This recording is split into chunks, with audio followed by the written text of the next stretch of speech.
A widespread scam is rearing its ugly head again. Someone calling, claiming to be from Consumers Energy, and threatening to turn off power if a past due bill is not paid. The Better Business Bureau says just hang up. But today, 24 Hour News 8's Danny Carlson called the scammer in an effort to get some answers. Danny?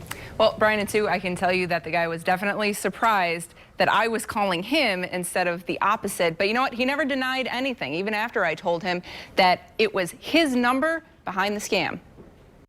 The man on the other end of the line called himself Kevin. First Kevin Johnson, then Kevin Brown.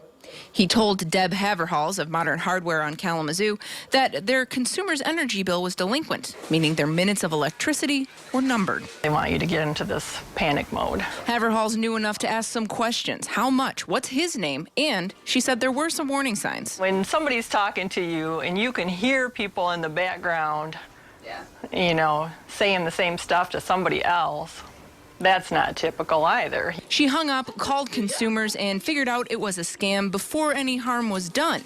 Wanting some answers, we called the caller. Given this number as someone who was trying to scam people, pretending to be from Consumers Energy?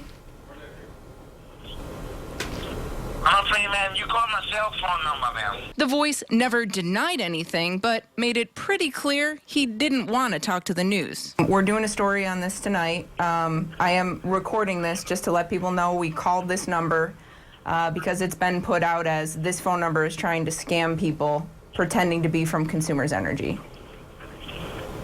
Have a nice day. So we didn't get to ask him about the green dot money cards the scammer is asking people to get to pay off their allegedly delinquent bill. And it may well be that the people most vulnerable to these kinds of scams are people who may not pay every month on time. They may have to have a pay plan. They may get behind a month or two here and there. But Consumers Energy tells us that they would never make a call like this to begin with. The BBB says that it is unlikely that people are specifically targeted in these scams. More likely they're just calling a bunch of numbers and hoping for a bite.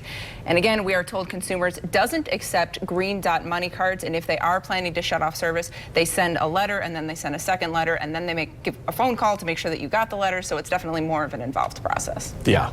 Okay. When you see those red flags, you hear the voices in the background type of thing, that should be a big clue. But it's always playing on that fear. Yep. You know, Yeah. oh no, Yep. my electricity's going to be Yep. shut off. You're counting on it. Take your time.